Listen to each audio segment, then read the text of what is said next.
Ça fait combien de temps d'ailleurs, toi, Damir, que tu t'intéresses à la techno-blockchain? Est-ce que avant Massa, tu t'étais amusé à forker ou à travailler un peu sur la blockchain? Tu vas nous expliquer tout ça, mais c'est pour te présenter un petit peu. Ça marche. Eh bien, moi, de base, je suis plutôt un mathématicien et un physicien. D'accord? Donc, Ok. j'ai fait une prépa mathématique, j'ai suivi derrière sur un master de physique, de la physique fondamentale notamment. J'ai beaucoup travaillé Ok. là-dedans. À partir de là, je me suis concentré un petit peu sur tout ce qui était IA, mais toujours dans le monde de la physique. Donc, j'ai fait une thèse de doctorat sur l'utilisation de la physique, des nanocomposants, pour Ok. accélérer l'apprentissage automatique sur puce. Et après ça, j'ai quitté complètement ce monde-là et j'ai rejoint Trésor. C'est une entreprise de banque as a service qui sont derrière notamment Conto, Lydia, Shine. Ça me dit quelque chose, ouais. Et Le- là-bas, j'ai... Oui, pardon? Ça me dit quelque chose. Ça appartenait pas à Benjamin Jaillet, cette entreprise, et ça a été revendu à une banque. Société Générale. Ouais. Et c'était à Benjamin Jaillet, c'est ça? Je veux pas dire de bêtises. Partiellement. Partiellement. Partiellement, oui, parce que Benjamin, vu que je viens des télécoms, j'ai eu l'occasion de manger avec lui. Mon ancien boss s'entend très bien avec lui. Le boss de Hype, et pour ceux qui connaissent. Comme quoi le monde est petit, d'accord. Je te La laisse France est petite. continuer. Ouais, la France est petite, ouais. Et donc, après ça, donc j'ai bossé 3 ans pour Trésor, 3 ans et demi, sur la détection de fraude, de blanchiment et de financement du terrorisme grâce à l'intelligence artificielle. Et après, pardon, est-ce que le son est meilleur Ouais, maintenant? baisse-le un petit peu. Ouais, Baisse-le un tout petit peu. je baisse un petit peu. Est-ce que là, c'est mieux? C'est mieux. Top. Super. Eh bien, après ça, donc vers la fin de mon séjour chez Trésor, j'ai travaillé le soir et le week-end sur Massa. En fait, j'ai commencé au début, on s'est juste rencontré avec Sébastien, qui est maintenant le CEO de Massa. Sébastien avait eu cette idée de créer une nouvelle forme de blockchain qui accélérait ce qu'on observait par ailleurs. À l'époque, c'était surtout Ethereum et Bitcoin qui étaient sur le devant de la scène. Yes. Et donc, on s'est mis à regarder un peu l'idée de Sébastien. On a regardé le soir, le week-end, on a fait des maths, parce qu'on adore faire des maths. Et au bout de 2 ans et demi, 3 ans d'études là-dessus, on s'est rendu compte qu'on avait quelque chose de solide et qu'à force de développement, on avait réussi à corriger tous les petits problèmes qu'on avait vus.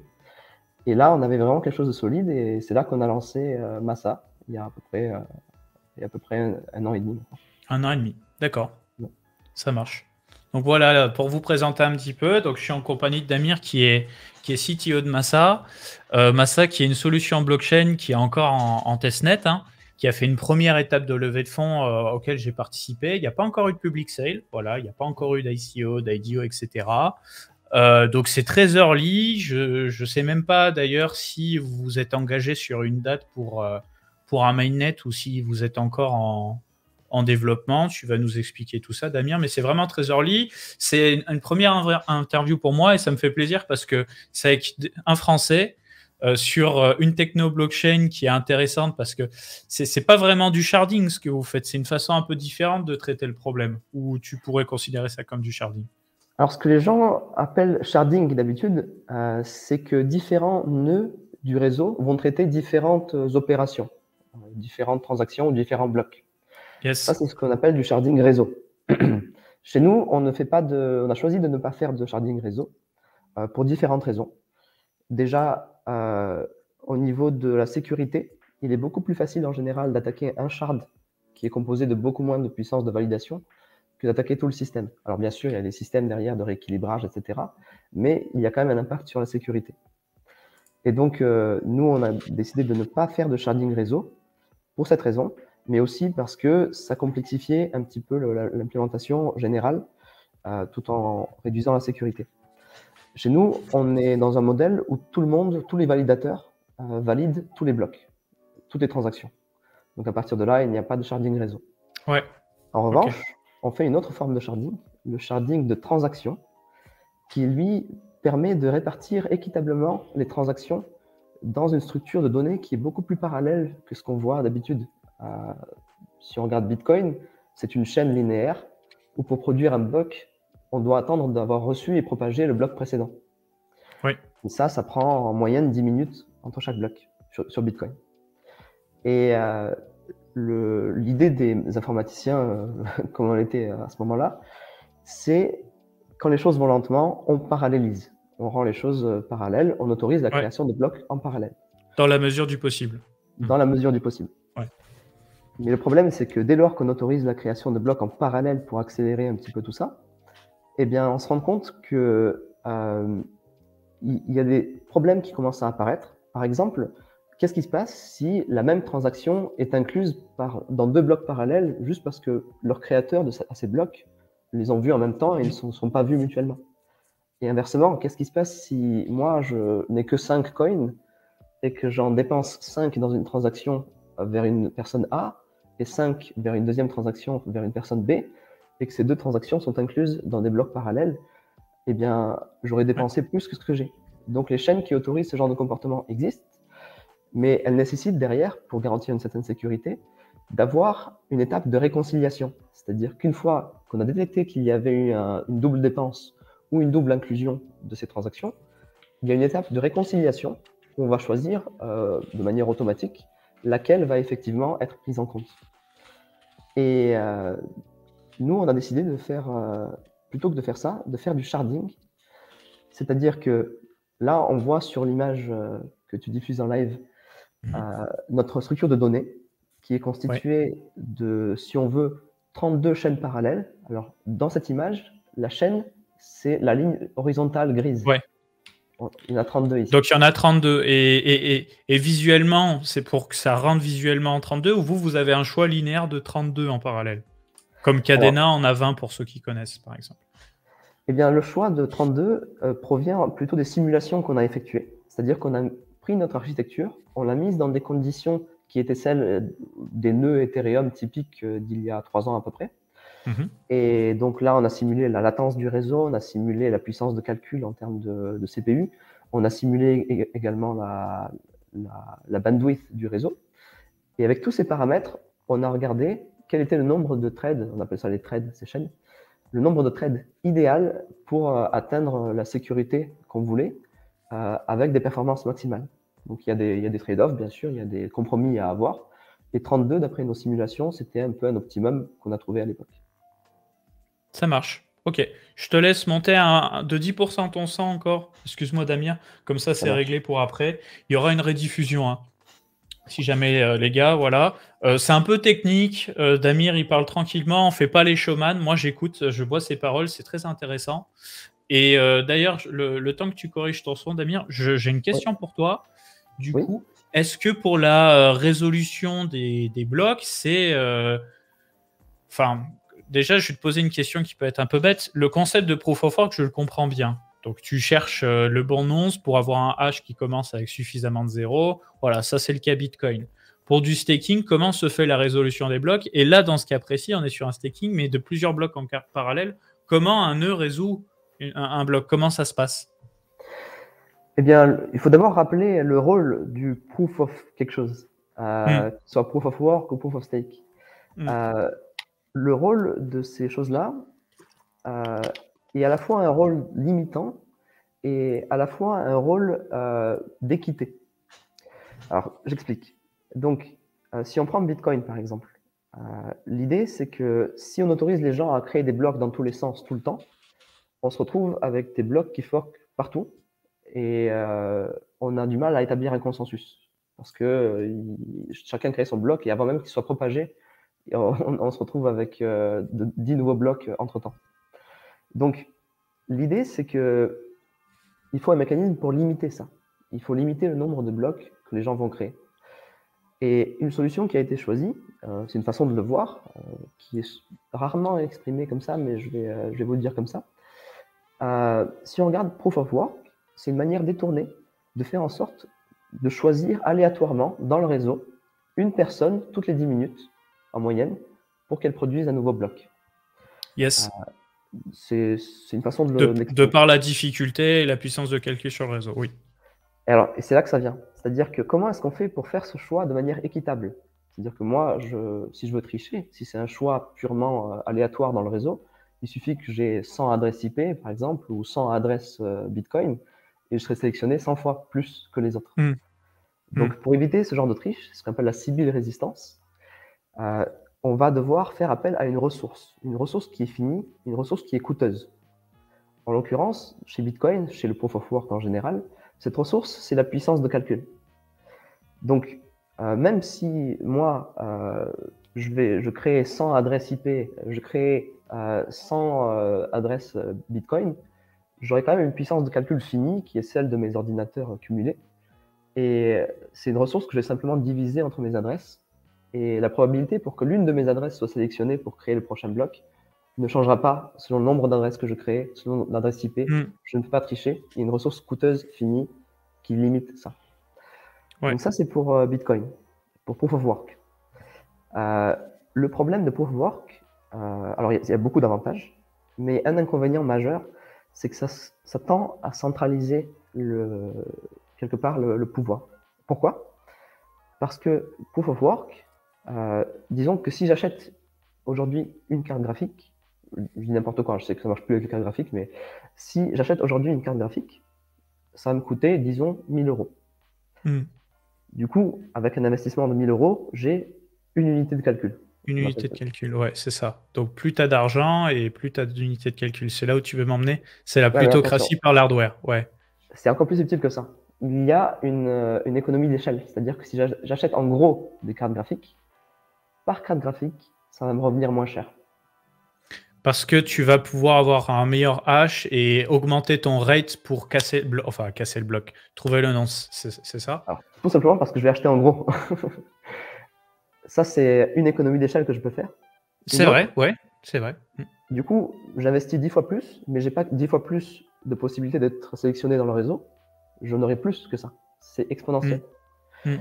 Et un autre phénomène, c'est que certaines entreprises, maintenant c'est des ASIC qui font, c'est-à-dire des puces spécialisées seulement pour le hachage, eh bien ces entreprises vont s'accaparer quelque part un monopole sur la création du hardware.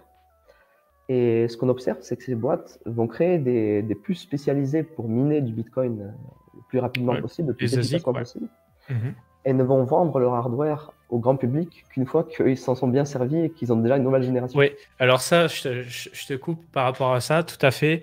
Il faut savoir, les gars, qu'un ASIC, généralement, ça part de composants qu'on appelle les FPGA. Et on m'avait raconté qu'un ASIC à mettre en prod, c'est à peu près 9 mois.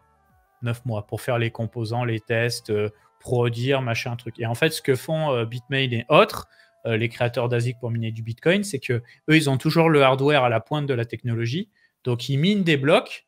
Et une fois qu'ils ont bossé sur du hardware qui est de meilleure qualité, et ben en fait, ils vont pouvoir vendre la génération précédente à nous, en fait. Donc après, on imagine qu'ils ont un réseau partenaire qui ont des achats privilégiés, genre des pools de mining professionnels, etc. etc. Mais ouais, bref, je te laisse continuer, Damien, excuse-moi.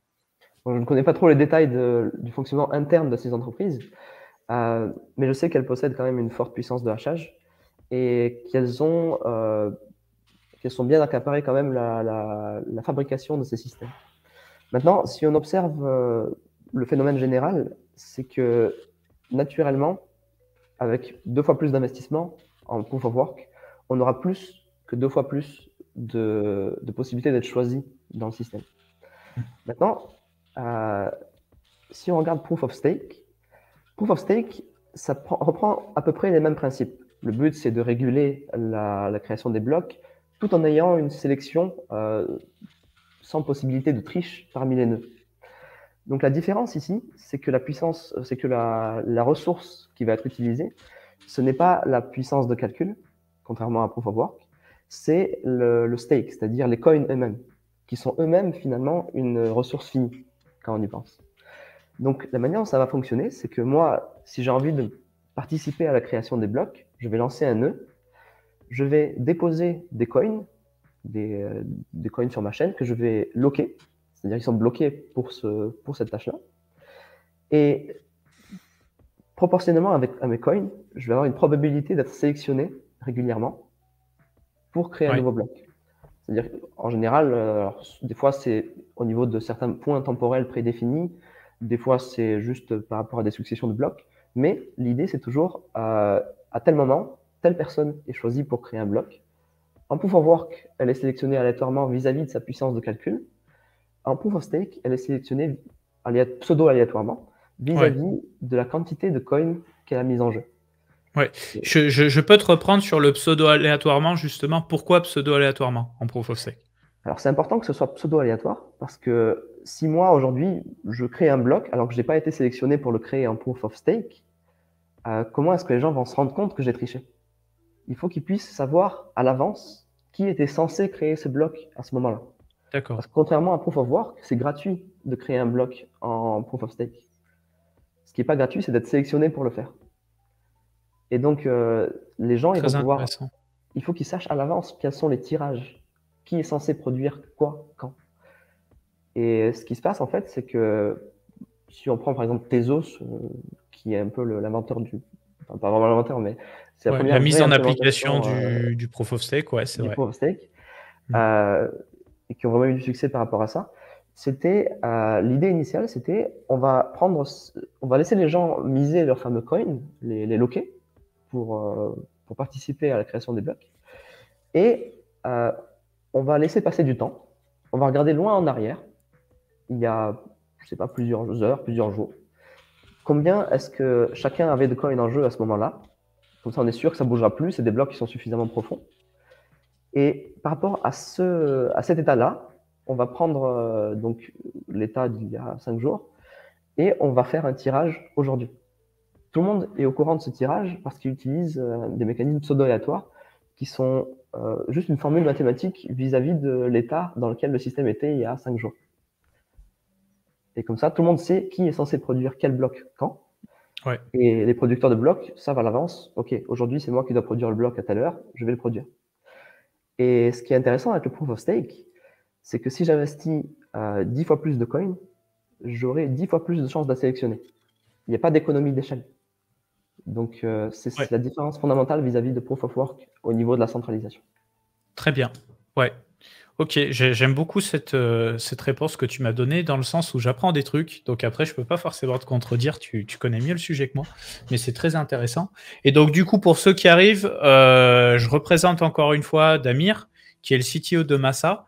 Donc, est-ce que tu peux nous expliquer un petit peu ce que c'est Massa avec tes mots? Je vais montrer le site, je vais montrer l'article qu'on avait fait sur Coin Academy, et tu vas nous pitcher ton jeton, ta solution blockchain, etc. Et voilà, fais-toi plaisir, sache que voilà, ils savent que, ou je leur redis de toute façon, je suis investisseur sur le projet. Il est très early pour le moment, ce projet. Et c'est une solution blockchain made in France. Ce stream n'est pas un stream sponsorisé, ça aurait pu, mais c'est simplement que j'ai trouvé intéressant d'avoir ton expertise et ta vision justement, puisque là, vous voyez comment c'est titré, c'est la blockchain qui se veut être la plus centralisée au monde. Pourquoi ? Décentralisé. Dans quel but? Décentralisé, pardon, mauvais lapsus. Dans quel but et comment mettre tout ça en application? Est-ce que tu peux nous expliquer tout ça? Alors, au départ, comme je l'avais dit, c'était un peu plus un projet de recherche, une curiosité. Ouais. On cherchait à accélérer les blockchains. On s'est rendu compte qu'il y avait des choses à faire dans ce milieu-là. Et pendant qu'on travaillait en fait sur ce sujet, on a vu évoluer le paysage. C'est-à-dire qu'au début, le compromis était la tentative initiale, l'esprit Nakamoto, c'était littéralement le plus de décentralisation possible, même si les performances n'étaient pas là. C'est-à-dire que si on prend Bitcoin par exemple, c'est en moyenne 5 transactions par seconde dans le réseau. C'est extrêmement lent, mais la sécurité de Bitcoin tient plutôt bien encore aujourd'hui. Et niveau décentralisation, c'était prévu pour être pas mal. Malheureusement, si on regarde dans les faits la décentralisation de Bitcoin aujourd'hui, on voit que si les 4 plus grands mineurs ou pools de minage se mettent d'accord, ils peuvent par exemple censurer une transaction, l'empêcher de devenir finale. Ils peuvent annuler une transaction existante. Et ça, c'est un problème majeur de la décentralisation qui est apparu au fur et à mesure des années. Alors ça, c'est apparu pour différentes raisons. Oui. Mais le compromis, du coup, on a un mismatch, c'est-à-dire qu'on a une blockchain qui est créée pour être décentralisée à la base, mais qui dans les faits ne l'est plus suffisamment, mais qui a quand même des performances relativement limitées. Oui. Donc, si on regarde un peu l'évolution au fil des années, les gens se sont rendus compte de ce problème. Ils ont attaqué ce problème avec différentes approches. Il y a eu des approches qui sacrifiaient un petit peu la sécurité. Il y a eu toute une période où beaucoup se faisaient hacker. Enfin, il y a eu récemment une tendance où on allait plutôt chercher à passer à l'échelle, à accélérer les blockchains, à les rendre plus rapides. Donc en termes de finalité, en termes de nombre de transactions par seconde qui passaient, tout en gardant une certaine sécurité. Mais le souci, c'est qu'on a sacrifié la décentralisation. Ouais, dans de nombreux cas. Je te coupe juste 2 secondes, Oui. garde ton speech en tête. Là, vous voyez dans les top blockchains en termes de volume, donc pour tout ce qui est DeFi, etc. Donc, on a le King Ethereum. Ensuite, on a Terra Luna qui tourne sur Cosmos, Osmosis aussi. Donc, on est entre 100 et 150 nœuds validateurs. La BSC, on a 21 nœuds validateurs. Phantom, on en a 50. Polygon, je ne sais pas. Solana, 1 millier. Avalanche, 1 millier. Mais effectivement, il y a des niveaux de centralisation. Je te laisse continuer. Alors, petite parenthèse juste sur le nombre de nœuds. Le nombre de nœuds dans l'absolu ne veut pas tout dire. Si un petit nombre de nœuds détient le gros de la ressource, que ce soit la puissance de calcul ou des coins dans le cas du proof of stake, eh bien, le réseau n'est pas plus décentralisé. Ce qui est intéressant, c'est ce qu'on appelle le nombre de Nakamoto, le facteur de Nakamoto. Yes. C'est-à-dire combien de personnes. Tu peux nous expliquer, ouais. C'est le nombre de personnes au minimum qu'il faut corrompre, ou plutôt le nombre de personnes au minimum qui doivent rentrer en collision dans le système pour casser le système ou une partie du système. Par exemple, Bitcoin a un niveau de sécurité d'environ 50%, un peu moins. Donc, si 50% des gens, si plutôt des gens arrivent à discuter et à mettre en commun plus de 50% de la puissance de calcul totale de Bitcoin, ils pourront annuler des transactions dans Bitcoin. Donc, il faut vraiment faire attention sur le décompte des nœuds versus la distribution de la ressource. De la ressource, ouais. C'est bien. C'est bien. Excusez-nous, le chat, c'est vrai qu'on n'a pas beaucoup interagi avec vous. On va le faire. Et du coup, il y a la question qui est revenue 2 fois vis-à-vis du trilemme de la scalabilité, puisque tu me l'as dit en off, mais on va le redire ici. Il n'y a pas de blockchain parfaite. Donc, je vais vous montrer ce fameux trilemme et je te laisse un petit peu te positionner dans cette question du trilemme de la scalabilité. Déjà, on va expliquer ce que c'est et qu'on a l'image à l'écran. Voilà, bon, c'est pas l'image la plus parfaite, mais on se rapproche. C'est ça, donc ce fameux trilemme, l'idée c'est qu'il y a 3 aspects.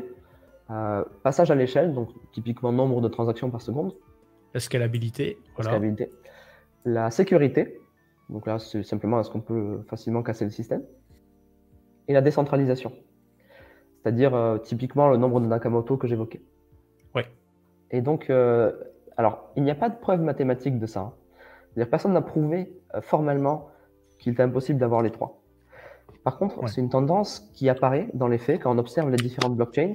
Elles font toutes un petit peu un compromis au niveau de ces trois aspects. Par exemple, les blockchains qui sont passées en BFT font notamment le compromis sur la sécurité parce que BFT est fondamentalement à environ 2/3 de sécurité versus un Bitcoin qui serait à 50%. Mais voilà, en gros, c'est la puissance qu'il faut pour attaquer le système en termes de ressources, que ce soit la puissance de calcul en proof of work ou bien le nombre de coins en proof of stake, et, ou bien le stockage en proof of storage ou autre. Mais donc, ça, c'est l'idée. Et on observe vraiment qu'il y a ce trilemme et que différentes chaînes vont privilégier l'un, l'autre ou le troisième. Ils vont se positionner quelque part sur ce triangle gris. Alors, dans le cas de Massa, on a mis en priorité la décentralisation. Ouais, donc ça tend plutôt dans cette zone-là. Voilà, je vais l'entourer. En termes de sécurité, on a essayé d'hériter le plus possible de la sécurité de Nakamoto. Donc là, on est plus, on est un petit peu peut-être en dessous de Bitcoin en termes de sécurité. En termes de décentralisation, par contre, en termes de décentralisation, là, on a mis le paquet. C'est-à-dire que si on regarde même le testnet actuel, on a 4000 nœuds qui sont vraiment bien équilibrés et qui tournent en permanence. Yes. Donc, ça, c'est une chose qu'on veut garder et ce sera unique, vraiment unique à Massa. Donc là, on voit qu'on a, ouais, c'est ça, 4097 nœuds qui tournent Voilà, donc actuellement. ça c'est pour le nombre de nœuds et pour ce qui est de la ressource, donc vous souhaitez aussi faire en sorte que les jetons soient les plus distribués possible au lancement. Alors c'est ça. Donc la décentralisation, ça passe par plusieurs critères. Mais du coup, juste pour finir rapidement sur le Ouais, Trial, vas-y, bien sûr, bien sûr. donc pour quand même qu'on puisse avoir une blockchain compétitive, il a fallu qu'on essaye de la passer à l'échelle le plus possible. Donc au niveau du passage à l'échelle, il y a un aspect qui est le nombre de transactions par seconde qui passent dans le réseau en entier. Nous, on va essayer de... Alors théoriquement, on peut atteindre 10 000, donc c'est en dessous des claims de Solana, Avalanche et autres. Mais on est... C'est énorme, hein. Si tu as un 10 000 réel, tu fais quasiment ce que tu veux, hein, accessoirement. C'est ça. Alors là, c'est des transactions simples. Il ne s'agit pas de transactions de smart contracts qui sont peut-être plus lourdes. Donc là, on parle de transactions simples. On vise à peu près 10 000. Ça, c'est la limite théorique qu'on a obtenue en essayant avec des paramètres réseau en simulation. Sur le testnet effectif, là, on est à peu près à 1000 transactions par seconde qu'on injecte effectivement dans le testnet pour voir si ça tient la charge. Alors là, actuellement, on est à 830, par exemple. Et le but, c'est d'augmenter ce chiffre au fur et à mesure du testnet. Là, il y a deux phases, on était à 500, là on est à 800, on va continuer à augmenter. Le but est d'arriver le plus près possible de la limite théorique de 10 000 transactions par seconde. Et donc, pourquoi c'est important? Aussi pour ne pas trop avoir de frais de transaction.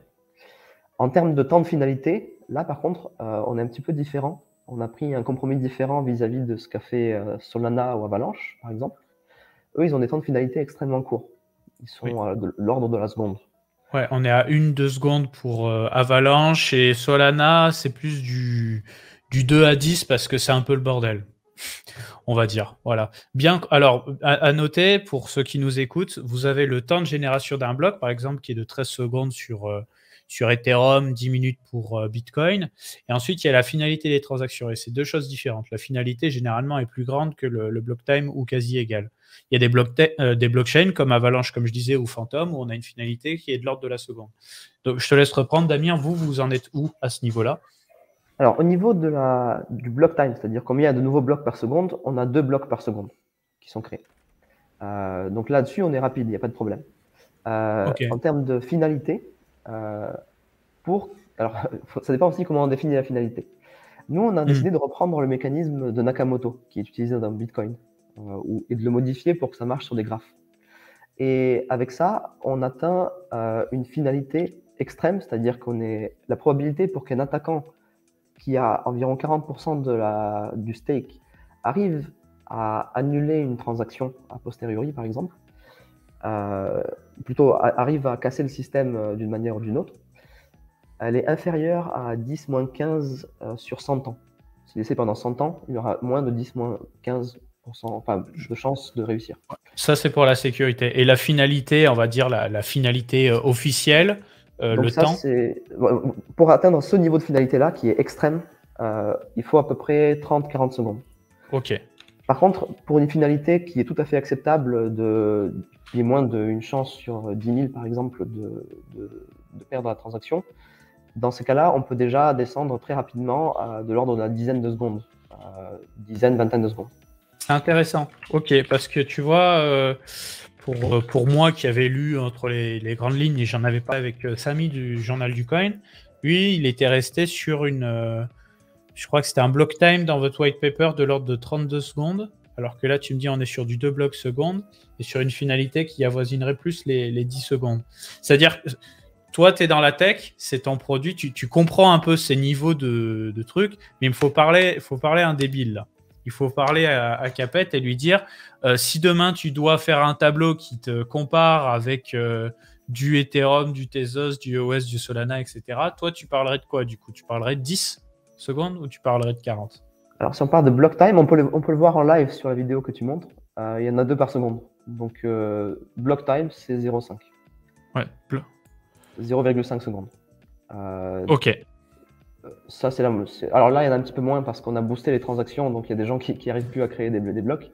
Mais l'idée, c'est qu'à la fin, quand le testnet sera stable, on sera à 2 blocs par seconde nominal. Ok. Et, excellent. Ok. Donc ça, c'est le block time. Ça, dans l'absolu, c'est ça. Maintenant, la finalité, Tout dépend comment on la définit. Avec la définition forte que j'ai donnée, c'est 40 secondes. Avec la définition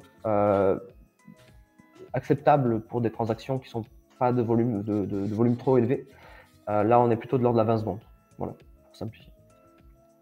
Ok, bah ça va, c'est correct. C'est pas de l'instantané, c'est pas le but de toute façon. Vous avez choisi la décentralisation et la sécurité de votre côté. Après, si vous trouvez des solutions techniques, j'imagine que vous allez les mettre en place, mais c'est l'état actuel des choses. Et est-ce que vous avez pensé justement, ça c'est ce que j'avais dit à Jonathan comme ça sur Telegram, mais à vous imaginer dans ces 32 blockchains parallèles, on va dire, dans votre DAG, à avoir peut-être une chaîne, une sorte de layer 2 ou je sais pas trop, où on peut se permettre d'avoir une finalité beaucoup plus courte pour des applications spécifiques. Alors, on pourrait imaginer ça. On y a déjà réfléchi un petit peu. On a décidé pour l'instant de rester simple et de garder les différentes chaînes symétriques. Ouais. Mais bien sûr, il serait possible, par exemple, dans une des chaînes, de réduire la taille du bloc et d'augmenter sa fréquence. Ce serait complètement envisageable, étant donné le système actuel. Par contre, on ne peut pas faire les deux, c'est-à-dire qu'on ne peut pas garder la même taille de bloc et réduire l'intervalle. Là, on commence à rentrer dans un domaine où il y a un risque de fork. Parce que les blocs en fait, de cette taille-là mettent quand même un certain temps à se propager. On ne peut pas faire n'importe quoi. On peut pousser un peu les limites parce que les connexions Internet se sont améliorées depuis en fait, les choix techniques de Bitcoin, mais on ne peut pas aller non plus beaucoup trop loin. Donc là, si on veut faire ça, on peut. On pourrait prendre l'un des threads, réduire la taille des blocs, réduire le temps entre les blocs. Actuellement, on est à 16 secondes. Et là, on arriverait à quelque chose qui est plus rapide au sein de ce thread-là, uniquement. Ok. Ah oui, c'est pour ça. Donc, ouais, il y a 32 threads en parallèle, on va dire. Des blocs de 16 secondes, mais comme tu dis, bah, 16 divisé par 32, ça fait 0,5 secondes de block time. C'est comme ça qu'il faut l'entreprendre. C'est ça. Ok, c'est intéressant d'avoir cette anatomie-là, parce qu'au final, pour t'expliquer un petit peu mon parcours, moi, crypto, je me suis intéressé aux crypto en décembre 2016. Et puis après, bon, bah, j'ai pas arrêté, donc j'essaie de comprendre Bitcoin, Ethereum, et puis les petites promesses de l'époque, hein, Stellar Lumen, EOS, tout ça. Et bah, le sharding, c'était encore sur le papier. Voilà, Vitalik nous parlait de sharding, il parlait de layer 2, on comprenait pas trop, on nous disait juste du 100 000 transactions secondes, on captait rien. Là, on commence à avoir des mises en application du sharding avec Avalanche et Elrond notamment, et NIR et d'autres. Hein. Et on a des façons un petit peu différentes de traiter le problème aussi. Et vous, bah, visiblement, ça ressemble un peu de ce que je vois à Cadena. Hein. Alors, je n'ai pas étudié le détail de Cadena. Étudier un projet, en fait, techniquement, ça prend beaucoup de temps et de main-d'œuvre. Donc, on l'a fait pour quelques projets, mais on n'a pas encore étudié Cadena. En revanche, oui, c'est vrai que l'idée n'est pas. Alors, l'idée elle-même, la combinaison d'idées qu'on a prise est unique en soi. En revanche, l'idée d'utiliser du sharding, l'idée d'utiliser un DAG, l'idée de faire ce genre de choses avait déjà été vue auparavant, même avant Cadena et autres. C'est juste la combinaison de ces choses-là qu'on a faites d'une certaine manière, qui n'a pas été faite jusqu'ici, et qui est parfaitement cohérente avec notre désir de prioriser la décentralisation. Yes. Voilà, je vous montre à l'écran, les gens, un DAG. Toute blockchain est une sorte de DAG, hein, finalement, un graphe acyclique orienté en français. En anglais, c'est Directed Acyclic Graph, c'est pour ça qu'on parle de DAG. Phantom est considéré comme un DAG. Avalanche, c'est un DAG. Voilà, pourquoi? Parce qu'en fait, vous pouvez vous dire que les différentes blockchains de Phantom, donc Opera qui est EVM compatible ou la sidechain de Avalanche, c'est un sous-réseau du réseau Avalanche ou un sous-réseau du réseau Phantom.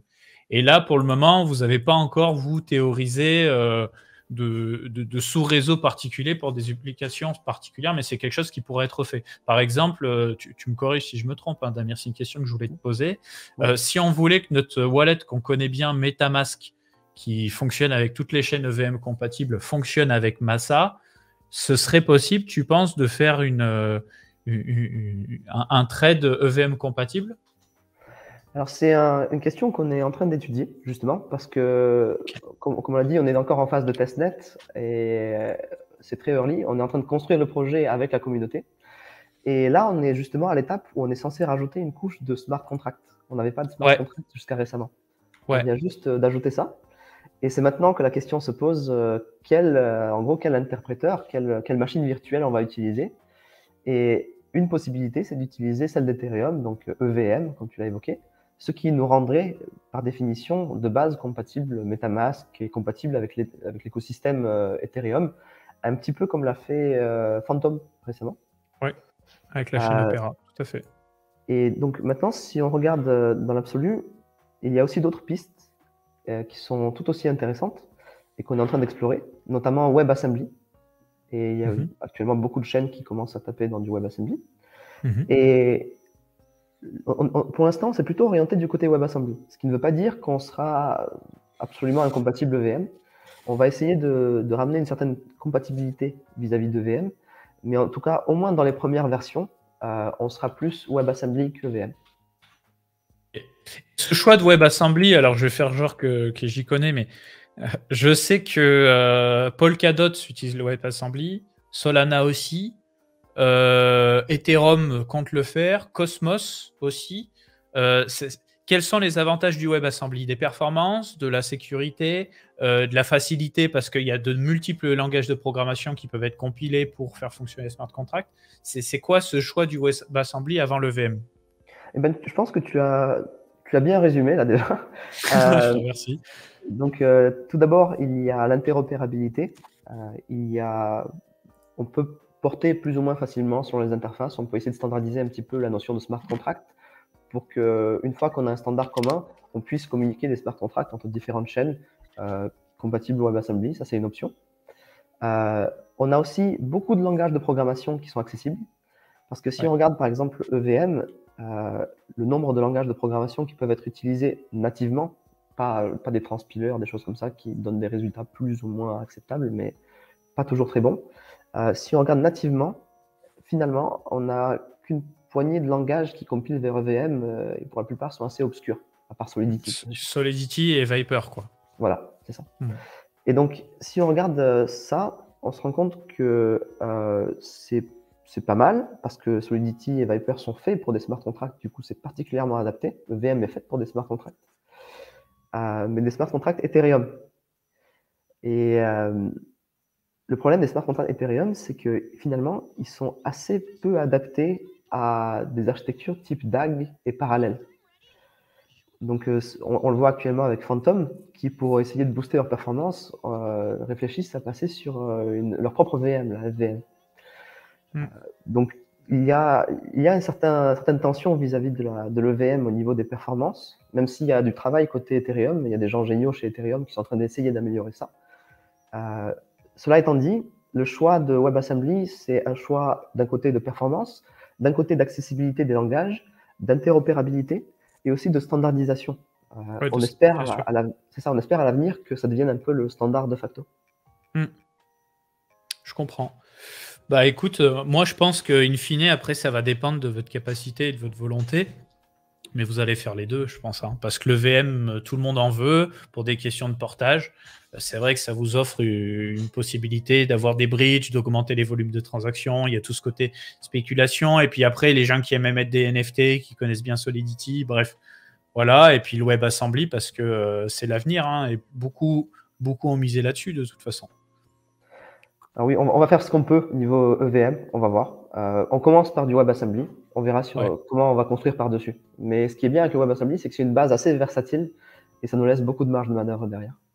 Très bien.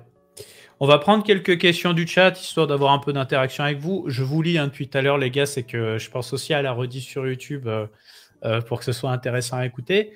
Si vous avez la moindre question, n'hésitez pas.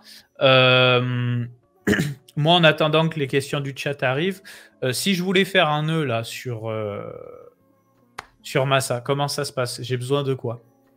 Alors, actuellement, il n'y a pas de mainnet, donc il va falloir que tu fasses un nœud sur le testnet. C'est un réseau de test. Les coins n'ont pas de valeur. Pour l'instant, on joue, on regarde ce qu'on peut faire.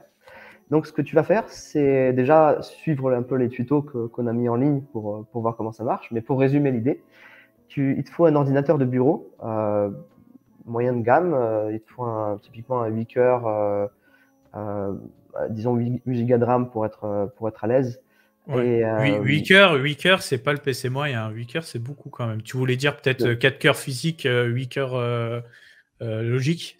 alors ça marcherait, oui. Bien Ouais, sûr, ok. si on veut de la marge de manœuvre derrière, si on peut avoir 8 cœurs, c'est encore mieux. Ok. Mais donc ça et une connexion internet qui soit pas trop dégueulasse. Si c'est il faut alors si Un la petit fibre 100 c'est mégas. bien. Ouais, un 100 mégas minimum, quoi. Alors ça serait cool, ça serait cool. Ouais. Bah, bien Mm. sûr, plus le réseau est de bonne qualité, plus on pourra aller haut en transaction en fait. C'est ça Mm. qui est aussi intéressant. Ouais, mais tu t'imagines bien que, en fait, si vous imposez pas les choses, malheureusement, vous allez avoir des gens en ADSL, etc. C'est pour ça que. Et on a des Raspberry Pi sur le réseau. Bah ouais, mais c'est Et, logique. C'est c'est logique. ça. Et en fait, on impose des choses. On a mis une guideline sur ce qu'on veut. Maintenant, les gens sont libres d'essayer quand même de pousser un peu vers le bas. Et c'est ce qu'ils Mm. font. Et Mhm. il y a des gens qui ont réussi à faire tourner, d'ailleurs, bravo à eux, sur des Raspberry Pi. Le but, c'est surtout que ça puisse tourner et que ce soit pas trop inaccessible, que des gens puissent avoir ça chez eux. Des particuliers, je veux dire. Le but Mhm. étant d'avoir le plus possible de nœuds. Et donc, sur le Ok. testnet, ce qu'il faut, c'est commencer par construire, déjà récupérer un ordinateur comme ça. Ensuite, aller chercher des coins dans notre faucet. Installer le logiciel, bien sûr, sur ton ordinateur. Et à partir de là, il suffit juste de demander dans le faucet des coins, de les mettre en stake, et ton nœud se mettra à produire des blocs. Ouais. C'est Ok. plutôt facile en général de mettre tout ça en place. Ça marche. Mais bon. Et donc, Ah, les coins eux-mêmes n'ont pas de valeur. Par contre, on va regarder la stabilité du node et on va scorer les gens selon la stabilité de leur node. ok. L'idée étant que les meilleurs stakers du testnet deviennent les stakers initiaux du mainnet. Ok. Et il y aura aussi quelques Hmm. récompenses en coin derrière. Et quelques récompenses en coin. Voilà. Bon, là, il y a un petit leak pour vous, pour les intéressés. C'est intéressant ce que tu nous dis. Voilà. Si vous avez envie de bidouiller, n'hésitez pas. Je vous ai laissé dans le titre Twitch un Massa. Il y aura la rediffusion de toute façon. Donc, ça, c'est cool. Je vais prendre les questions du chat, du coup. Donc, la première que j'ai trouvée intéressante, c'est quel est l'avantage de votre solution blockchain par rapport à ce qu'on connaît déjà? Alors, comme on l'avait expliqué, c'est toujours un compromis, bien sûr. Il n'y a pas une solution to rule them all. C'est toujours un compromis. Nous, on a choisi le compromis de la décentralisation. Donc, si vous êtes sensible à la décentralisation, si vous êtes sensible à des questions autour de la décentralisation, des applications qui nécessitent de la décentralisation, je pense que Massa, c'est quelque chose qui pourrait vraiment vous plaire. Mais alors, qu'est-ce qu'une application qui nécessite de la décentralisation? Une application, elle nécessite plutôt de la sécurité. La décentralisation, est-ce que c'est une finalité ou est-ce que c'est pas plutôt une extension de la sécurité? Tu Alors pour moi, répondrais ça?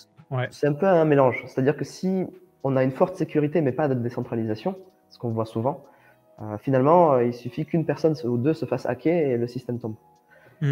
Donc ça, pour nous, c'est quelque part, la sécurité est contenue aussi dans la décentralisation.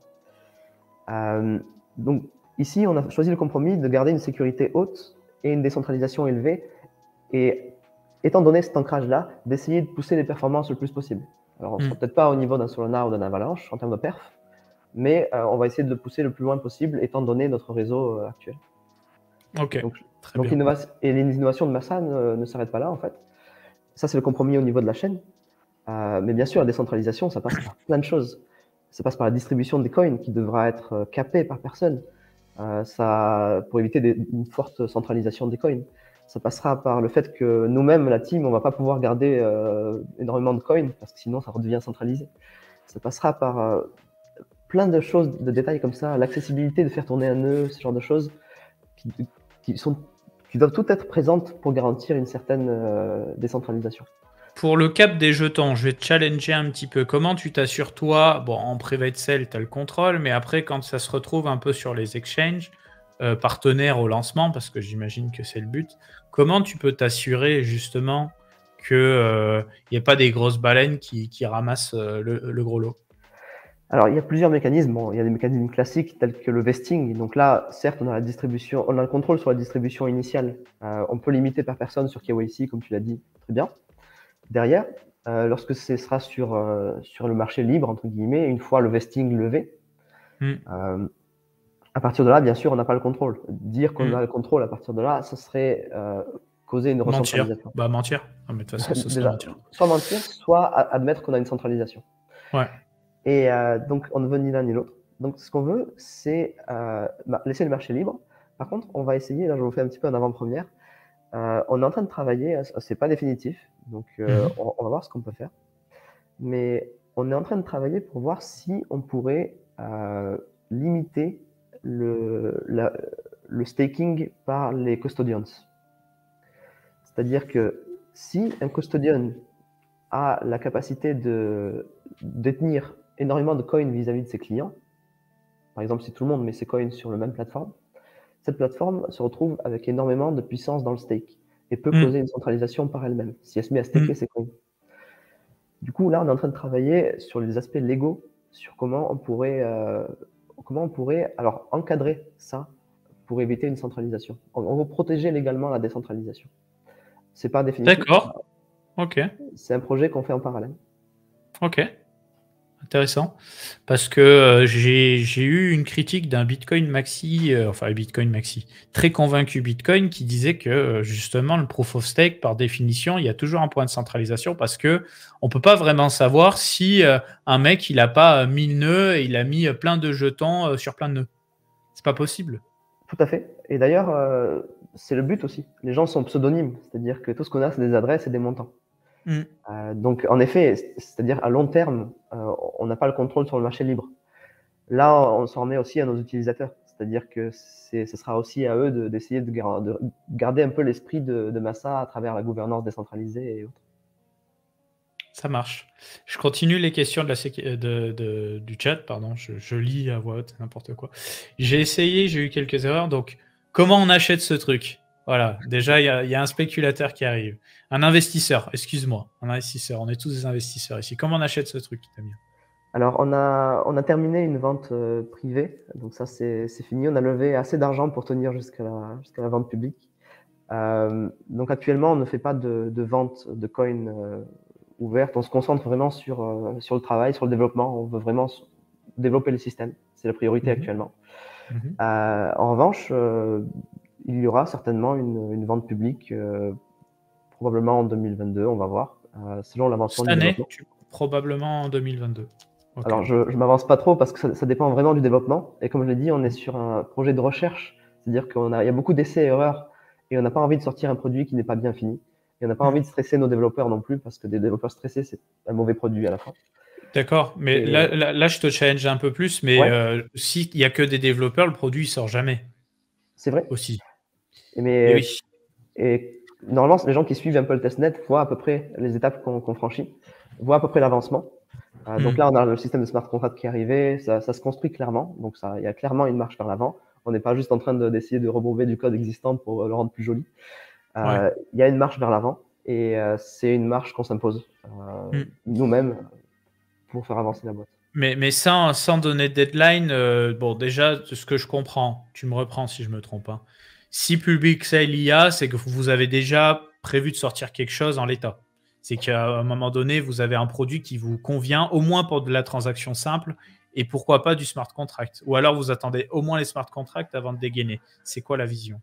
Alors la vision, c'est dès qu'on sent que le testnet est prêt, qu'il a été audité par des auditeurs externes en termes de sécurité, etc., qu'on est sûr de la stabilité de la chose parce qu'on n'a pas envie de trahir nos utilisateurs, et bien là, on sera en mesure de lancer une vente qui précédera immédiatement le lancement du mainnet. Donc ça, c'est une vision générale. Maintenant, en termes de fonctionnalités qu'on souhaite avoir, bien sûr, on souhaiterait vraiment avoir nos smart contracts, surtout qu'ils ont des nouveautés qui sont visibles nulle part ailleurs. Je pourrais vous détailler un petit peu les smart contracts autonomes avec et le grand web plaisir. décentralisé. Et ça, c'est des nouveautés vraiment puissantes. On aimerait vraiment avoir ça, parce que c'est ça qui fera aussi le succès du coin. C'est pas seulement l'esprit de décentralisation. Ah ouais, bah oui, mais c'est évident. Ok. Mais du coup, si vous voulez, je vous détaille un petit peu ces nouveautés aussi. Donc, on a deux grandes nouveautés dans le système de smart contract de Massa. Déjà, vu qu'on part de zéro pour la construction du système de smart contract, on a la capacité d'y intégrer un petit peu ce qu'on veut, et y compris des choses qui n'ont pas été vues ailleurs.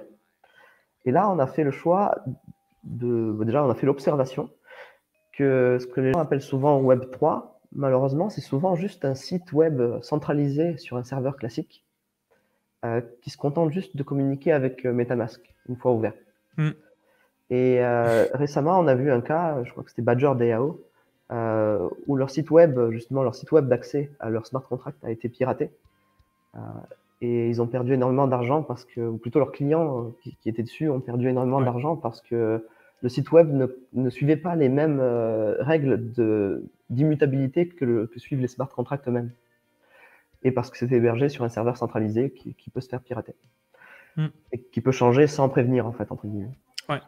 Et donc là-dessus, ce qu'on a fait, c'est qu'on a défini un framework et on est en train de travailler dessus. C'est pas encore intégré au testnet, ça va pas trop tarder à arriver. Pour que les sites web minimaux, pas des gros machins parce qu'on n'a pas beaucoup de place, mais les sites web minimaux d'accès à un smart contract soient hébergés avec le smart contract.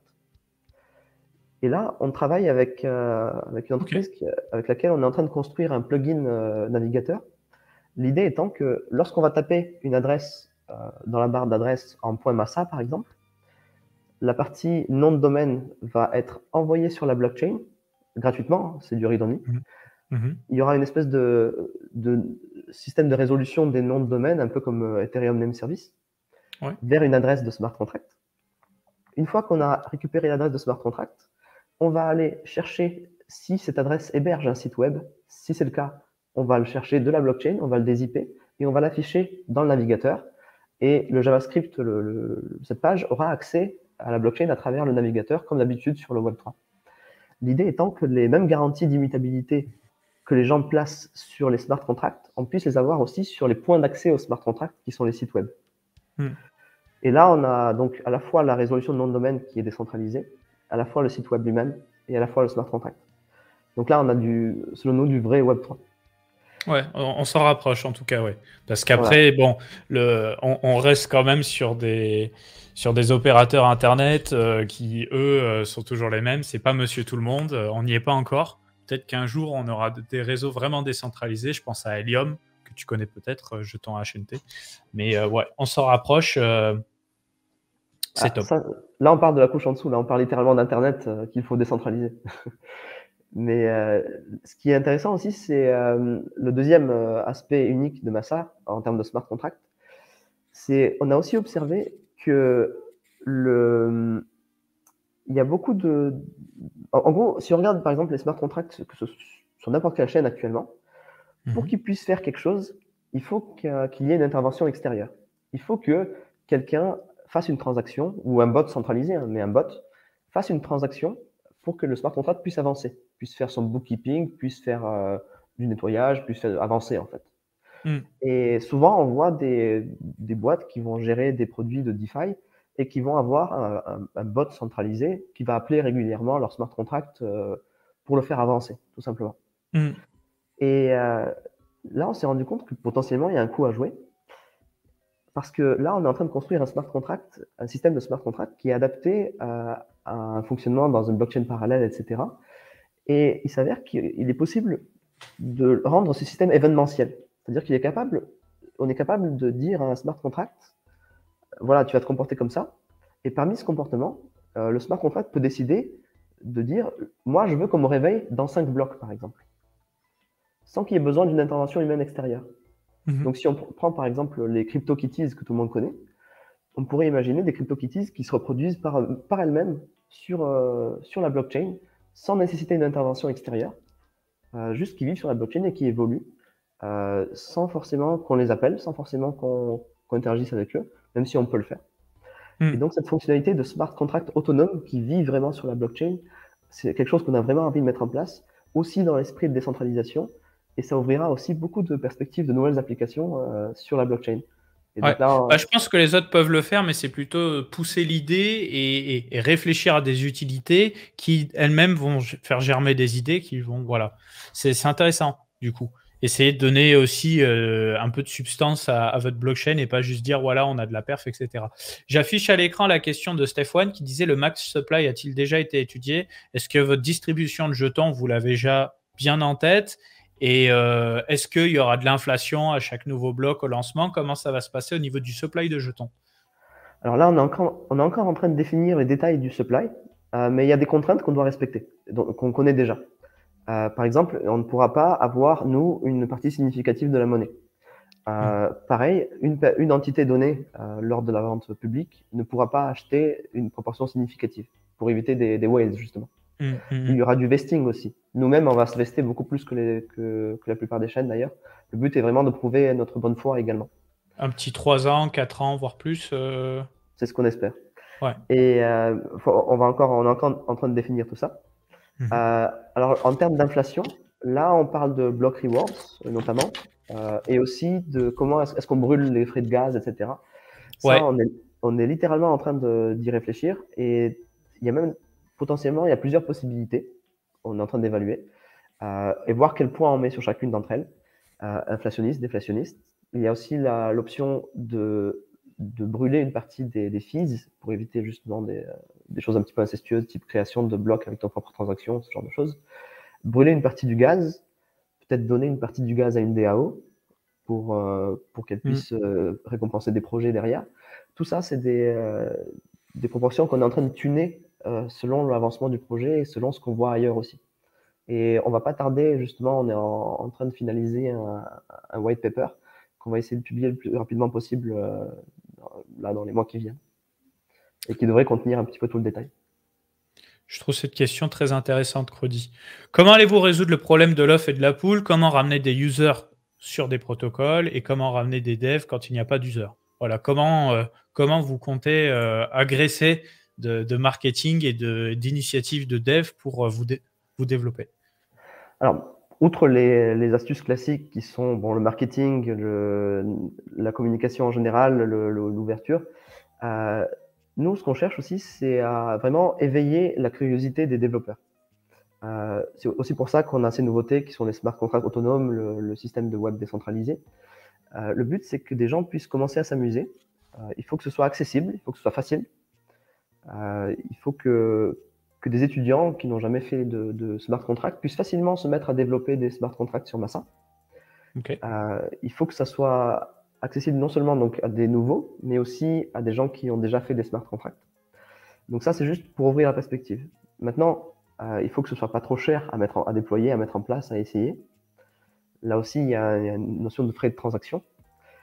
Et enfin, il faut qu'on ait des partenariats, il faut qu'on construise des collaborations avec des gens, il faut qu'on trouve des projets qui souhaitent s'installer sur Massa, il faut qu'on crée un système d'incubateur pour soutenir des projets autour de Massa, de la décentralisation. Et d'ailleurs, petite parenthèse, big up pour Cryptosphère, on va faire un hackathon à l'INSA à Lyon, justement, qui va exposer Massa à pas mal d'étudiants. Cool. Donc, ça sera l'occasion de leur poser un peu la graine. Mais comme toujours, on est encore assez early dans le projet. Ça marche. Et bah, tu vois, moi, je vais te challenger. Je vais faire un peu comme le gars de Thinkerview, tu sais, un peu avocat du diable. Donc, j'ai bien identifié ton profil, Damir. Tu parles calmement, tu dis ce que vous avez en tête, tu dis aussi des mots comme « il faut », c'est-à-dire que tu dis pas « on a pensé à ça, on a pensé à ça ». Tu as des idées en tête, mais tu n'as pas forcément du concret pour à peu près tout. Mais bon, si vous vous lancez en 2022, potentiellement le mainnet, la public sale, etc., il va falloir réfléchir assez vite. Déjà, au niveau de l'équipe, vous êtes combien aujourd'hui sur Massa en interne? Là, on est en gros 10, avec des gens beaucoup de gens qui gravitent autour. L'idée étant de faire grandir l'équipe jusqu'à à peu près 20 dans les mois qui suivent. Ok. Avec une équipe de 10 qui se compose de quoi? Donc un CEO, ton ami, toi, le CTO, qui d'autre? Quel poste? Alors, on a des développeurs, on a une grosse partie des développeurs core. Donc là, c'est vraiment le cœur du travail, c'est le cœur de l'effort actuellement. Autour, on a une équipe qui se charge du marketing et de la communication, aussi des contacts avec des gens comme toi. Et bien sûr, on a aussi un aspect légal qui nous suit de très près. On a la comptabilité spécialisée crypto également. Et derrière, il y a pas mal de gens qui gravitent.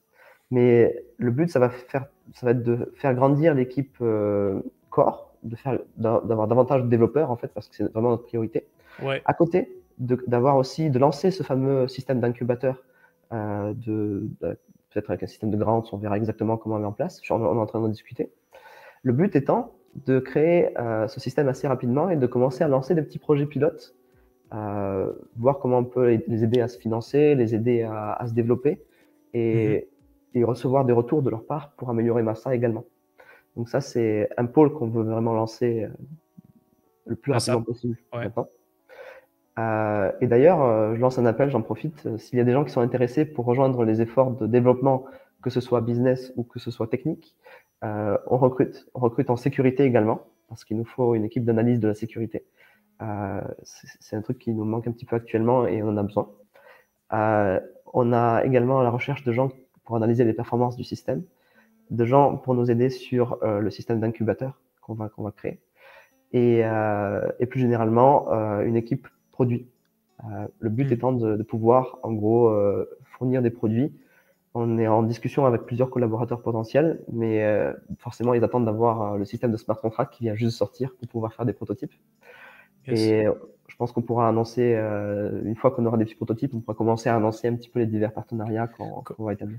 Comment on vous contacte, Damir? Alors, on peut nous contacter sur nos réseaux. On a Discord, on a Telegram et Twitter aussi. Donc, pour ceux qui préfèrent les mails, on a info@massa.net, info au singulier. On retrouve où ces informations-là? Bon, les réseaux sont sur le site de Massa. Voilà, Telegram, Discord, Reddit, Twitter, etc. Donc ça, c'est très clair. Voilà, contact us, info@massa.net. On peut vous envoyer un mail, du coup. Tout à fait. Super. N'hésitez pas, si vous avez des questions techniques, si vous avez des idées, si vous souhaitez nous rejoindre, n'hésitez pas. Super, voilà. Forcément francophone, peut-être qu'on a des pas très francophones qui vont nous écouter. C'est mieux ou on peut avoir de l'anglophone aussi? Alors, nous, on est une équipe qui se veut internationale. On a un développeur qui est à Miami, on a des gens... En gros, le but n'est pas d'être franco-français, même s'il y a un fort cœur français. Mais vu que notre but est de toucher le monde entier, le but, c'est quand même de se diversifier le plus possible. Donc, on est ouvert à tout le monde, on est ouvert au remote, on est ouvert au local. On a aussi des locaux vers République, si vous voulez passer nous voir, c'est aussi une option. On est à Paris. Voilà, donc on est ouvert à tout ça. Voilà, en gros, c'est très bien. Très bien. Si le chat, vous avez encore des petites questions, n'hésitez pas. Ça fait... Je regarde juste quelle heure il est. Ouais, ça fait 1 heure qu'on est en live. Ça marche. Je te propose qu'on reste encore 20 minutes. Comme ça, après, ça fait pas un format trop long. Pour ceux qui vont vouloir nous réécouter, de toute façon, tu es le bienvenu, Damir, toi et ton équipe, pour des interviews dans le futur, avec moi ou avec mon équipe. Mais ce sera surtout moi, parce que mes collègues sont moins branchés Fonda. Et d'ailleurs, tiens, pour faire un big up à mon équipe et te poser une question un peu particulière, est-ce que la question des NFT, tu t'y es intéressé? Parce que c'est vrai, on parle des smart contracts, mais le NFT, c'est quand même, au-delà de la bulle du moment, c'est quand même une utilisation de la blockchain qui est assez folle. Est-ce que vous avez réfléchi à des idées par rapport au NFT qui collent un peu avec votre vision à vous? Alors, on a particulièrement réfléchi à la notion de NFT dans le cadre des jeux vidéo. On est en discussion avec plusieurs partenaires potentiels sur l'utilisation de NFT dans le cadre de jeux vidéo, mais aussi de voir comment est-ce qu'on peut aller au-delà du NFT, comment le rendre un peu plus intelligent, un peu plus smart, pourquoi pas le laisser évoluer par lui-même sur la chaîne, etc. On a déjà vu quelques tentative de faire ça, mais je pense qu'avec notre technologie, on peut s'en approcher d'un autre angle, on va dire. Et je pense que c'est quelque chose sur lequel on va mettre beaucoup l'accent aussi. Je vous laisse continuer les questions, les gars. Moi, là, je me suis lancé dans un truc avec les NFT. Intéressant. Bah, tu nous as parlé tout à l'heure des smart contracts autonomes et intelligents avec des sites internet hébergés directement sur Massa. Est-ce qu'on ne pourrait pas faire justement des NFT qui sont hébergés intégralement chez vous et pas on va déporter les images ou le son, etc. sur des IPFS et autres? Quelque chose qui peut être fait? Ça, c'est toujours un peu sensible. Pourquoi? Parce que j'aimerais bien te dire oui, mais seulement pour des petites NFT. C'est-à-dire que si c'est une page web, si c'est un petit GIF, si c'est une petite image, on peut le faire. Si c'est une vidéo HD 4K, il ne faut pas oublier que c'est toute la planète qui se partage cet espace de stockage. Par contre, ce qu'on peut faire, c'est stocker une représentation pour ces gros objets. Stocker une représentation sur la blockchain minimale, mais qui lie vers un système de stockage qui peut être décentralisé, tel que IPFS ou autre, à côté. Ouais, bah, ça peut être de la métadonnée. Dans le cas d'une photo, bah, tu héberges tout, j'imagine que c'est OK. Dans le cadre d'une vidéo, peut-être héberger un petit morceau, rendre un peu plus vivant ton NFT. Et c'est là où je voulais enchaîner sur la deuxième question.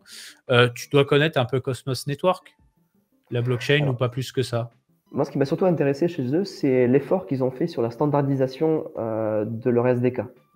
Ouais. Et d'ailleurs, on est en train de regarder la possibilité de communication interchaîne, parce que le Massa se veut aussi le plus standard possible. Et un truc qui a piqué notre intérêt, c'est leur système de, ils appellent ça IBC. C'est ça. Ouais, j'allais te challenger là-dessus. Super.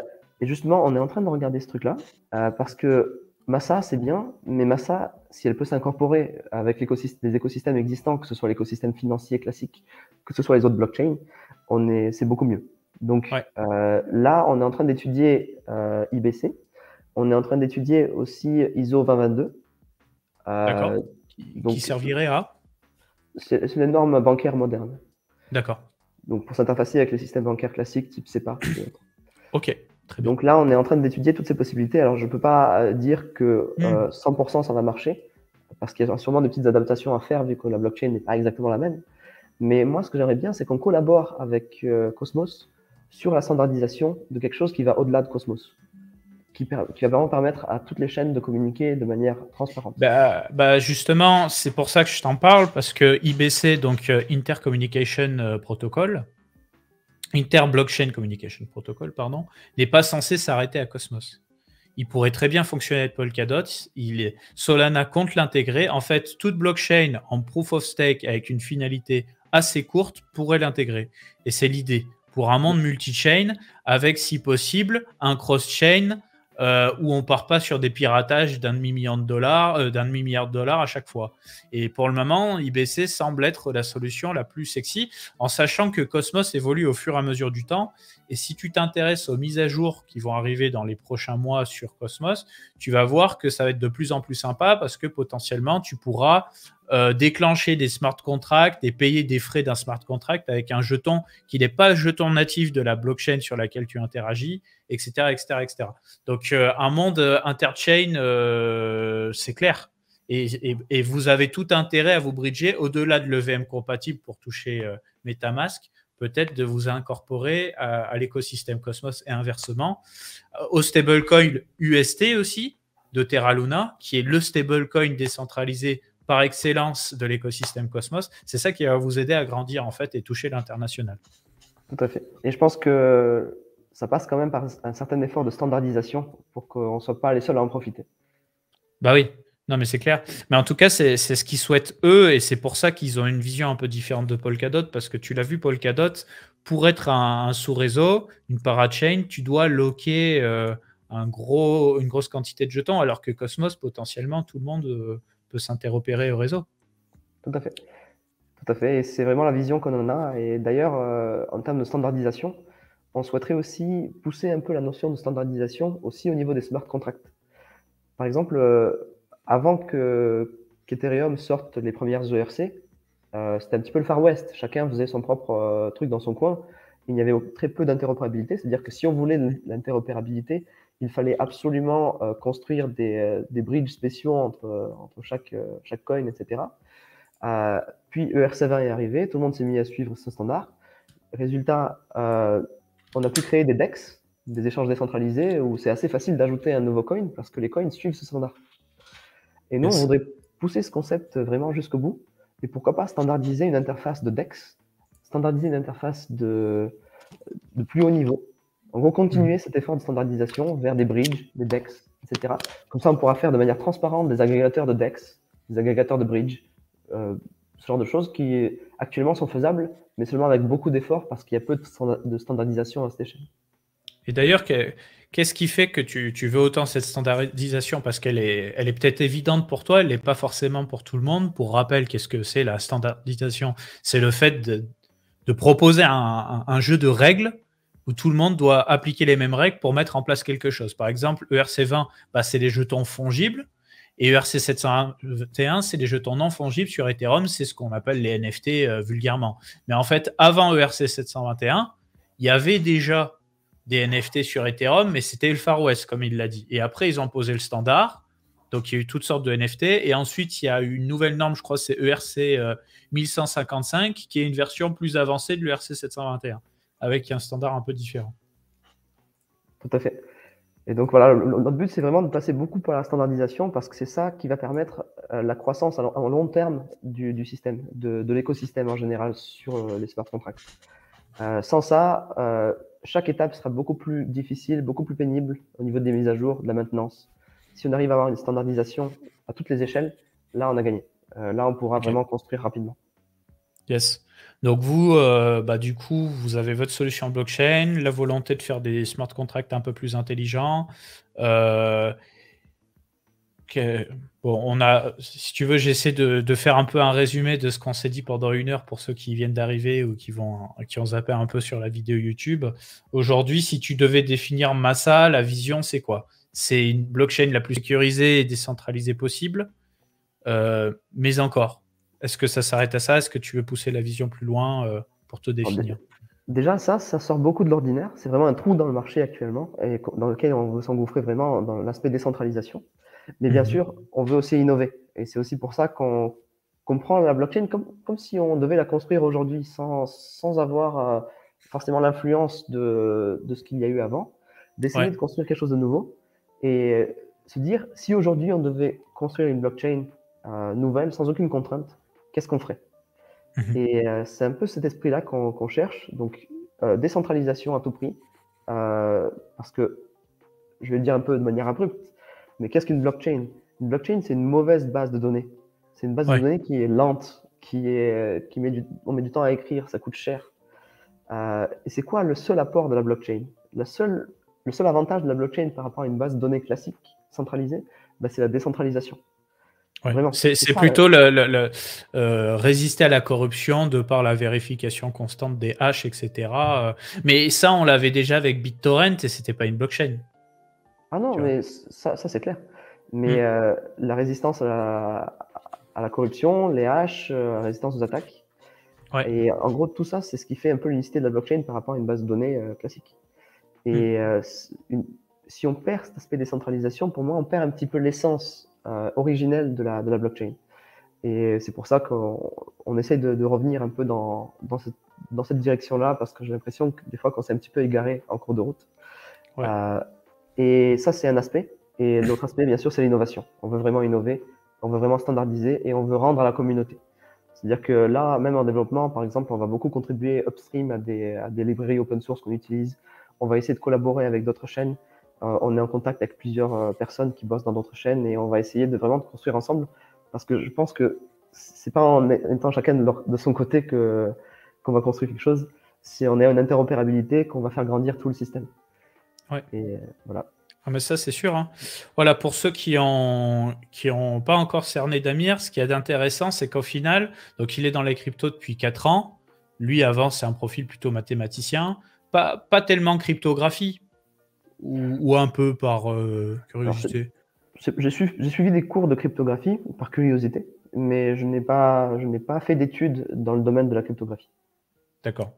Voilà, et en fait, ce qu'il y a d'intéressant avec un profil comme Damir, et je pense que c'est pareil pour ton ami CEO, c'est que, en fait, vous n'avez pas regardé ce que faisaient tous les gars et essayé de copier et ajouter à ce que vous faites vous. Vous faites un peu le truc de votre côté, en fait. Bon, vous regardez aussi parce qu'il faut quand même avoir une veille technologique à avoir, mais on voit qu'au final, tout le monde se copie, tout le monde fait la même chose, les mêmes types de DEX, des EVM compatibles partout, les mêmes promesses qui sont finalité des transactions, frais de transaction pas trop cher, etc.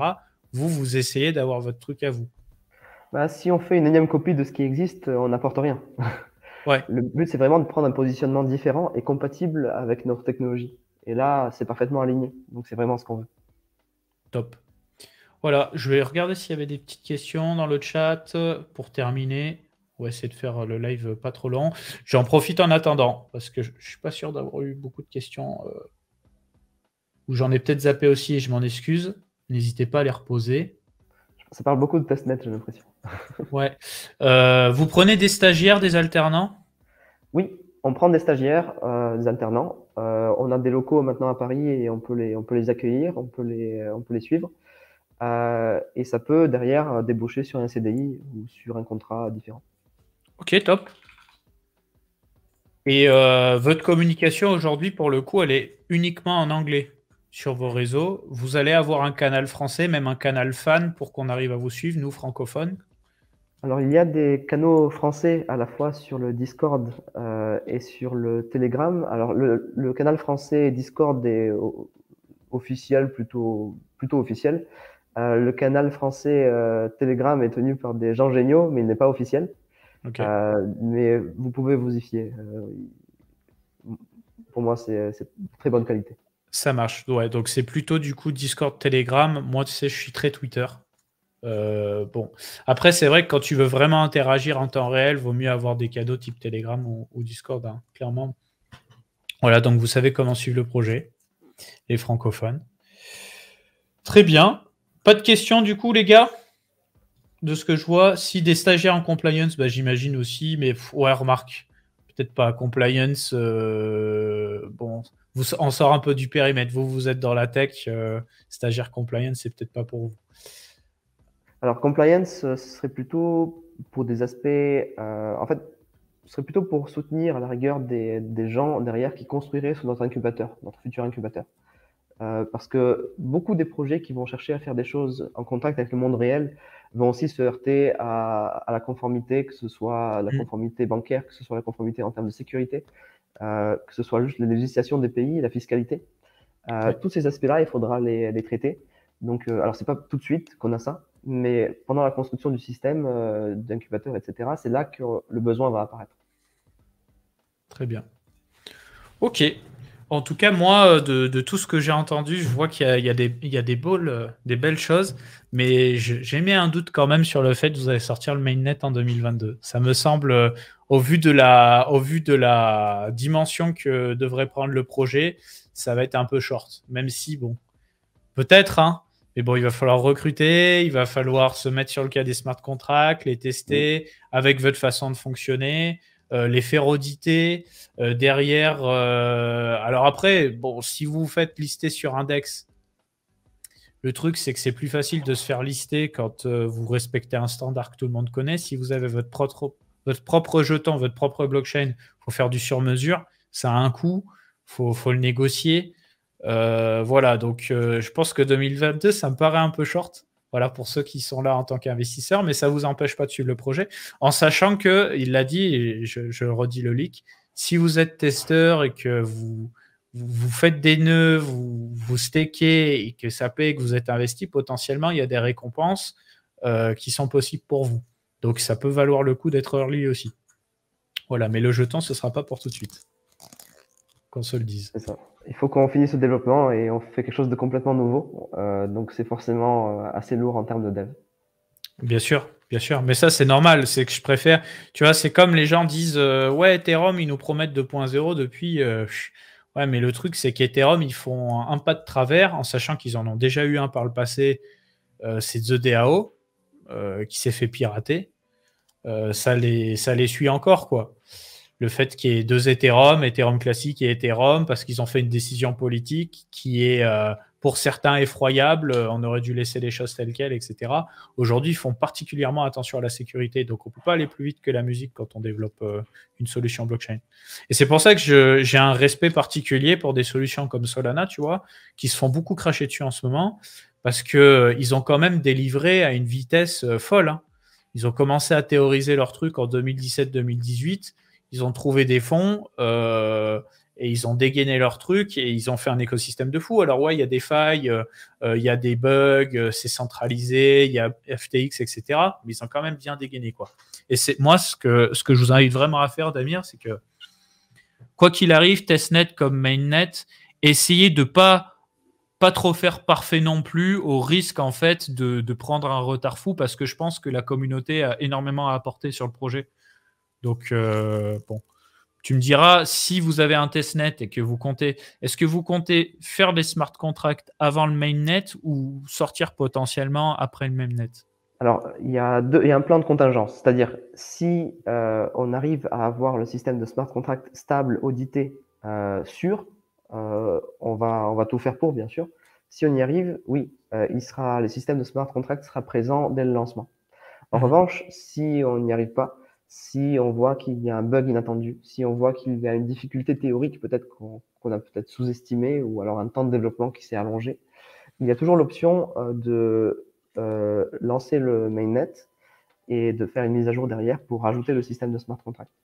Les deux sont sur la table. Bah, c'est ce que Ouais. fait Cadena, tu vois, que je te laisserai du coup découvrir après le live. Eux, ils ont sorti la chose telle quelle et il y a leur propre langage de programmation. Les smart contracts, ça arrive bientôt et leur wallet, il est sorti il y a peu de temps et voilà. C'est une façon de faire aussi. Après, c'est à double tranchant. C'est à double tranchant. Il y a des gens qui se disent, ouais, bah, autant sortir dès qu'il y a les smart contracts parce que du transactionnel pur, juste comme ça, on s'en fout. Mais d'un autre côté aussi, bah, une fois qu'il y a un jeton, les gens, ils ont l'impression qu'il y a du concret et ils ont envie de s'investir. Et c'est pas facile, hein. Franchement, votre position, elle est délicate parce que ceux qui vous connaissent pas peuvent se dire, ouais, bah, il sera un jeton parce qu'il veut prendre la thune le plus tôt possible.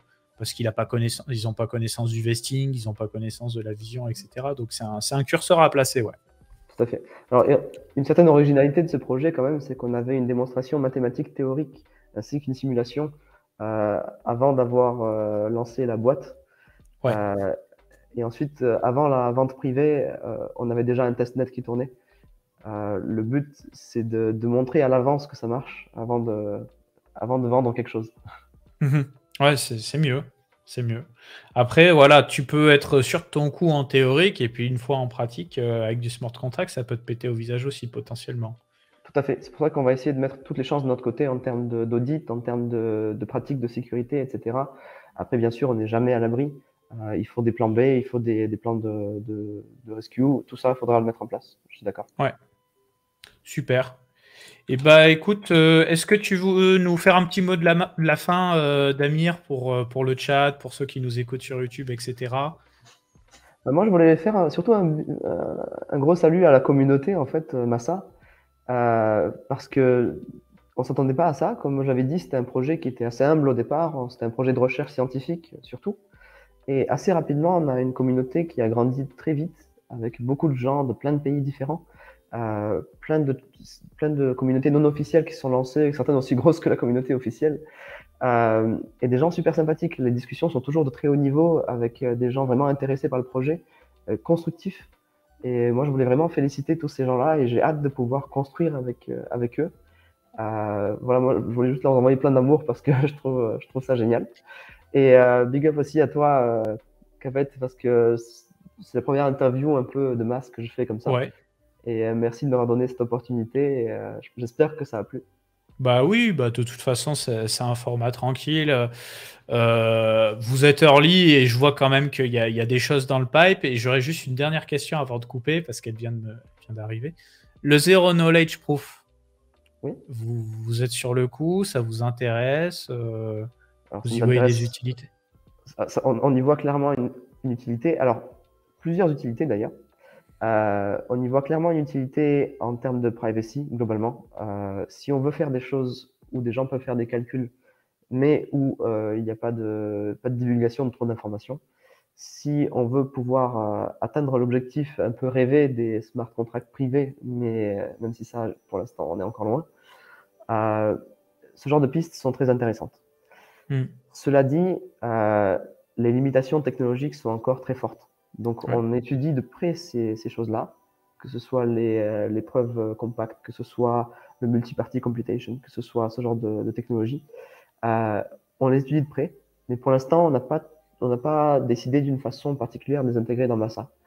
Maintenant, bien sûr, le système de smart contract Massa est suffisamment expressif, suffisamment générique, pour que les gens puissent implémenter par-dessus du ZKP s'ils le souhaitent, mais seulement pour des smart contracts donnés.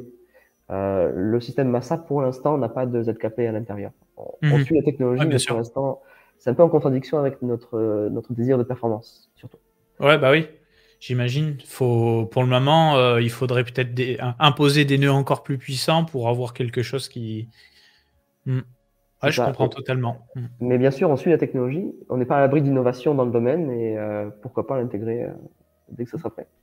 Ouais, après, j'ai envie de dire, de toute façon, si vous utilisez IBC de Cosmos pour vous interopérer, vous pouvez aussi très bien passer de la patate chaude à des solutions ZKP comme Secret Network, hein, dans Par un exemple, premier temps. je n'ai pas encore de mot de la fin là-dessus parce que c'est encore l'étude, mais oui, tout à fait. Bien sûr, là c'était pour voir si tu suivais quand même un peu ce marché. Enfin, tu me diras, ZKP, c'est difficile de passer à côté, vu que toi tu aimes bien tous ces sujets un peu techniques, forcément, tu as le nez là-dessus, c'est obligé. Bon, excusez-moi les gars, c'est vrai qu'on dévisse. Merci beaucoup Damir en tout cas, j'espère que cette interview vous aura plu. Je vous laisserai dans la description YouTube de quoi les contacter, info, le site, les réseaux, etc. Et je vous souhaite un bon visionnage pour ceux qui ont zappé jusqu'à la fin. Et on a eu une discussion qui était très intéressante. Damir et ton équipe, vous êtes les bienvenus pour des lives futurs si vous voulez donner une mise à jour de vos avancements. Et voilà. Passez une bonne soirée. Merci beaucoup le chat. Ciao tout le monde. Merci à tous.